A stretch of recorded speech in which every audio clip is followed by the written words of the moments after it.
हे बघा सकाळचे वाजलेले होते 5:30. माझी वॉच थोडीशी 10 मिनटं पुढे आहे बघा. आणि आज मुलांना म्हणजे लवकरच जायचं होतं. आज फ्लॅग होस्टिंग वगैरे होता. तर मग रिपब्लिकन डेला तर मग हे बघा, मग मी उठवत होते साईला आणि ओमला.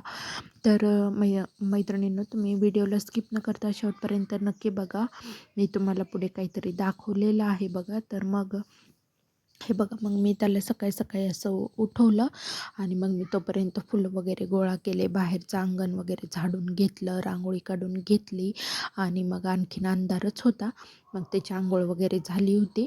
मग मी त्याला असं तिरंग्याचे स्टिकर वगैरे लावून देत होते बघा. आणि मग त्याची बस पण आज लवकरच येणार होती 6:30 वाजेपर्यंत. आणि मग त्यांच्या स्कूलमध्ये 7 वाजता सकाळी म्हणजे फ्लॅग होस्टिंग वगैरे होता, त्याची परेड होती आज. मग त्यांना स्टिकर वगैरे लावून असे बोलवले होते बघा स्कूलमध्ये. मग मी त्याला असं दोन्ही पण गालावरती साईडने स्टिकर वगैरे लावून देत होते. आणि माझा एक मुलगा काही जाणारच नव्हता बघा आज स्कूलमध्ये. मग एकच तेवढा जाणार होता. मग मी त्याला रेडी वगैरे केलं, त्याचा टिफिन वगैरे बनवला. त्यांना यायला लेट होणार होतं म्हणून. मग त्याचा टिफिन पण भरून दिला त्याला. आज काय उपमा वगैरे करून दिला मी टिफिनमध्ये. आणि मग तो असा रेडी झाला होता बघा. मग मी त्याला आता असं बसमध्ये सोडायला वगैरे चल मम्मी म्हणत होता, कारण की सकाळी पण अंधारच होता ना. मग हे बघा, मग आम्ही असे चाललो होतो. अंधारच होता, आणखीन दिवस काही निघाला नव्हता. मग त्याची स्कूल बस वगैरे आली, आम्ही तिथं पोहोचलोच की. आणि मग तिरंगा वगैरे लावला होता बघा त्यांच्या पण स्कूल बसला. आणि मग मी सोडून आले बसला. छान असं मग सकाळ सकाळी सुंदर असं सकाळ झाली होती बघा. दिवस पण निघाला होता. मग मी राहिलेली फुलं पण तोडून घेतले, गुलाबाचं, जास्वंदीचं. किती छान असं प्रसन्न वाटायले बघा त्या गुलाबाच्या फुलाला पाहून. आणि मग आता म्हटलं चला आपण आपले राहिलेले कामं वगैरे उरकून घेऊयात. आणि हे बघा, हे कसा झोपला होता. ह्याला जा म्हटलं तर हा काही गेलाच नाही बघा स्कूलमध्ये. सकाळी सकाळी माझं नाक जाम झालंय म्हणत होता, मम्मी माझं नाक जाम झाले. त्याला श्वासच घेता येत नव्हता सकाळी सकाळी गारव्यामुळे. मग मी आंघोळ वगैरे केली आणि म्हटलं आता नाश्त्याला वगैरे बनवून घ्यावं. तर मग आम्ही बनवणार होतो बघा सुशिला. तर तुमच्याकडे करतात का मैत्रिणींनो सुशिला? आता सुशिला म्हटल्यानंतर तुम्ही म्हणताल हे काय हिनं नवीनच सांगायला लागली सुशिला वगैरे. तर आमच्या भागामध्ये ना सुशिला हा पदार्थ करतात बघा. म्हणजे की जे आपले मुरमुरे वगैरे असतात ना, आपण चिवड्यासाठी वगैरे वापर करतो बघा. तर मग त्याला ना आपण पोहे भिजवतो तशा प्रकारे भिजवून घ्यायचे. आणि सेम आपण पोह्याला जशी फोडणी टाकतो ना, मग तशीच त्याला पण फोडणी टाकून घ्यायची. तर आमच्याकडे ना पोहे खाल्ले की पित्त होतं, त्यामुळं मग आम्ही पोहे खात नाही बघा. तर मग आम्ही असं सुशीला वगैरे बनवून खातो. तर मग म्हटलं आता थोडंसं स्वयंपाक मला आज लेटच करायचा होता. तर म्हटलं चला सगळ्यांना नाश्त्याला वगैरे करून देऊया. मग मी असं जसं आपण पोह्याला फोडणी टाकतो ना, तशी मग मी ह्याला पण फोडणी टाकली होती बघा. तर तुमच्या इकडे पण सुशिला करतात का बघा मैत्रिणींनो, मला कमेंट बॉक्समध्ये नक्की सांगा. आणि तुमच्याकडे म्हणजे काय नवीन पदार्थ करतात नाश्त्यासाठी वगैरे. तर आम्ही म्हणजे असं सुशिला वगैरे बनवतो बघा. आमच्याकडे त्याला सुशिला म्हणतात. आणि मग छान लागतो तो, पोह्यासारखाच लागतो. आणि मग मी सकाळी साईला उपमा वगैरे करून दिला होता टिफिनला. तो थोडासा राहिला होता. म्हटलं तो काही हे काही मिळून नाश्ता होऊन जाईल सगळ्यांचा.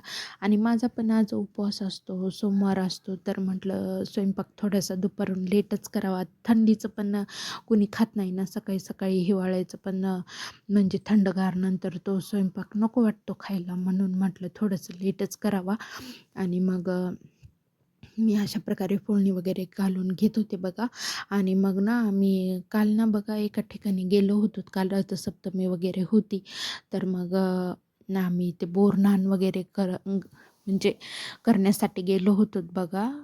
छोट्या मुलीचा होता, 3 वर्षाची होती ती. आणि मग त्यांच्याकडे हळदी कुंकू वगैरे पण होतं. कालचा लास्ट दिवस होता. तर म्हटलं मग त्यांनी खूप छान असं डेकोरेशन वगैरे केलं होतं बघा. मग मी तिथला व्हिडिओ वगैरे काढून आणला. म्हणलं आपल्या यूट्यूब मैत्रिणींना वगैरे दाखवता येईल. तर मग व्हिडिओला स्किप न करता तुम्ही शेवटपर्यंत नक्की बघा. मग मी त्याच्यामध्ये असं दाखवलेलं आहे. तर मग आज म्हणजे आपला फ्लॅग होस्टिंग वगैरे होतं आणि मग छान असं सकाळी देशभक्तीपर सॉंग्स ऐकू येत होते बघा. आमच्या इथं घराच्या जवळ पण 1-2 स्कूल्स आहेत आणि त्यात परत नॅशनल अँथम सकाळी फ्लॅग होस्टिंग झालं की म्हणजे असं आपण ऐकलं की आपल्याला पण आपल्या शाळेचे दिवस वगैरे आठवतात बघा. तर तुम्हाला आठवतात का असे तुमच्या स्कूलचे दिवस वगैरे? म्हणजे आपण पण आपले स्कूलमध्ये वगैरे जात होतो बघा फ्लॅग होस्टिंग करायला.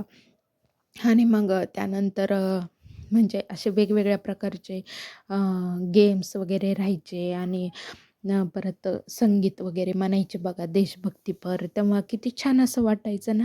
आणि आता काय म्हणजे आपण एक गृहिणी झाल्यानंतर म्हणजे आपल्या मनात इच्छा जरी असली तरी आपण जाऊ शकत नाही, कारण आपल्याला वेगवेगळ्या प्रकारच्या जिम्मेदारी असतात बघा. मग आपल्याला त्या पार पाडाव्याच लागतात गृहिणी म्हटलं की.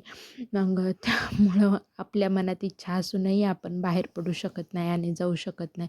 मग माझा अशा प्रकारे सुशिला वगैरे होत होता बघा. आणि मग मी ओमकारला पण म्हणत होते की तू उठ ओमकार, गरम गरम खाऊन घे वगैरे. तर त्याचं चालू होतं, नाही मम्मी मला श्वासच घेता येत नाही. आमच्याकडे आभाळ पण खूप आलेलं होतं आज आणि खूप गारवा वगैरे होता. सकाळी गार वारं सुटलं होतं बघा. आणि मग मी अशा प्रकारे करून घेतलं. म्हटलं चला आता बाकीच्यांना वगैरे द्यावा. आणि मग देवपूजा राहिली होती आणखीन. मग आता स्वयंपाक, आता बाकीचे सगळेच कामं राहिले होते ना. आज जरी 1 तास जरी लवकर उठला असलं तरी पण मग इतर कामांना हे उशीर होतोच बघा रोजच्या ह्याच्यातून पण. आणि मग चला म्हटलं मग आता नाश्ता वगैरे करून घ्यावा. आणि मग मी चहा वगैरे म्हणजे घेणार होते. म्हटलं अगोदर हे नाश्ता द्यावा सगळ्यांना आणि मग आपण चहा घ्यावा. मग हे बघा, मग मी असं प्रकारे सगळ्यांना नाश्त्याला वगैरे देत होते. म्हटलं उपमा पण देऊन टाकावा, आता कोण खाणार तरी आहे नाहीतरी मग. आणि एकाचं एक प्रत्येकाचं वेगवेगळं असतं बघा. ह्याच्यातच आपला तर वेळ निघून जातो. कसा वेळ निघून जातो हेच कळत नाही बघा मैत्रिणींनो. तर तुमच्या पण कडे असंच होतं का बघा? तुमचं पण म्हणजे अशीच सकाळ जाते का? एकाला एक करा, प्रत्येकाचं वेगवेगळं आणि आपलं स्वतःचं तर काही नाहीच. ह्याच्यातलंच जे उरतं सुरतं तेच आपण गोळा करून घेतो आणि तेच नाश्ता करतो बघा. आहे का नाही गंमत एका गृहिणीची? आणि मग अशी माझी सकाळ आजची झाली होती बघा. रिपब्लिकन डेची स्पेशल सकाळ म्हणता येईल ह्याला. आणि मग म्हटलं चला आता मग मी आमच्या पप्पांना वगैरे नाश्त्याला दिलं. आणि मग ओमकार पण असा आंघोळ वगैरे करून आला होता. मग त्याला पण मी नाश्त्याला वगैरे दिलं. आणि मग त्याचं पण चालू होतं, मम्मी मग तू दादाला वगैरे काय दिलंस काय नाही नाश्त्याला. आणि मग असंही त्याला उपमा वगैरे आवडत नाही, मग तो खातच नाही बघा उपमा ते. आणि मग त्याला मग मी दिला असं सुशीला वगैरे खाण्यासाठी. मग तो खात होता. छान लागतो बघा असं सुशीला. जर का तुम्ही ट्राय केला नसेल तर तुम्ही नक्की ट्राय करा मैत्रिणींनो. एकदा करून तुम्ही टेस्ट करून बघा आणि मला कमेंट बॉक्समध्ये नक्की सांगा की तुम्हाला कसा वाटला आहे कसा नाही. आणि तुम्हाला जर माझा व्हिडिओ आवडला असेल तर मला लाईक सबस्क्राईब करायला विसरू नका. आणि मग ओमकारचा आता नाश्ता चालू झालेला आहे. आणि मग मी पण इकडे बसून असं चहा वगैरे घेत होते बघा. आणि मग आता तुम्हाला मी कालची हे दाखवते डेकोरेशन वगैरे. तर मग हे बघा, त्यांनी असं आतमध्ये येताना पण असं फुलांचं वगैरे डेकोरेशन केलं होतं. आणि मग छान अशा गुलाबाच्या पाकळ्या वगैरे ठेवून आणि मग असे फुलं वगैरे पाण्यामध्ये ठेवले होते.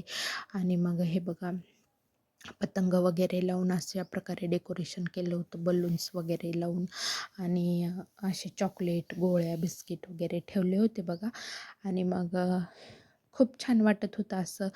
काल आम्ही तिथे गेलो होतो तर छान ती पण म्हणजे राहिली होती आणि बसली पण छान पूर्ण तिचा शेवट कार्यक्रम वगैरे होस तर. आणि अशा प्रकारे तिला ड्रेस, हलव्याचे दागिने. चला तर मग व्हिडिओ आवडला असेल तर लाईक सबस्क्राईब करायला विसरू नका.